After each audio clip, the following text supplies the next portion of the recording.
Uko vizuri? Uko poa. Pole na mechi, lakini pia hongera kwa aina ya mchezo ambao umeonyesha leo hii. Shukrani, shapo. Tuambie ugumu ulikuwa wapi?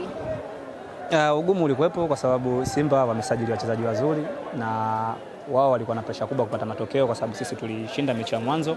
Kwa hiyo leo ilikuwa kama mechi ya kisasi na sisi tulikuwa kwenye uwanja nyumbani.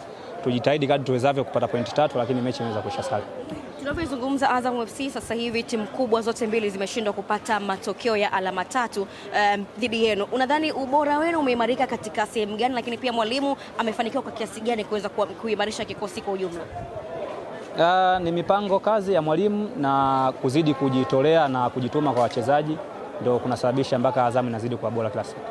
Hii ni faraja ya kiasi gani kwa upande wenu kama wachezaji, kwa sababu zipo timu zinashindwa kupata matokeo kwenye timu kubwa, lakini kwa Azam mmeweza kuzuia hilo mbele ya timu kubwa zote mbili?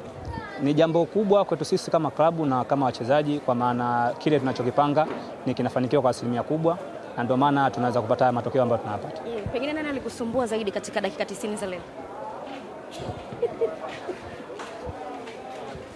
Tulisumbuana. Na nani? Wote tulisumbuana, wachezaji wote. Kweli? Ulipewa njano lakini umecheza dakika 90 bila kutopata kadi nyekundu. Tunaona mafubeki wengi sana anapopewa kadi ya njano anakuwa anapata kama pressure kwa sababu ya winga ambazo anakutana nazo.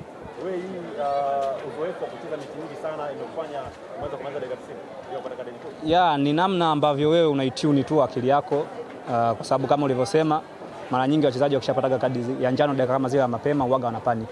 Kwa hiyo kikubwa ni kutuliza tu akili na kumsoma mpinzani wako anakujaje, kila kitu kinawezekana. Unadhani leo hii kama ambavyo wanasemaga mkikutana na Simba mnaikamia sana mechi, leo hilo naliona ama ni uwezo tu ambao umeonyesha leo? Sisi tunacheza mchezo wetu ule ule kila siku. Kwa hiyo wanaosema tunakamia haya, lakini sisi ndio mpira wetu hivi. Ndio utaratibu wenu. Ndio utaratibu wetu. Ndio ni huu. Si ndio hivi. Yote yule. Hivi ndio mechi zetu tunapocheza. Basi shukrani. Asante.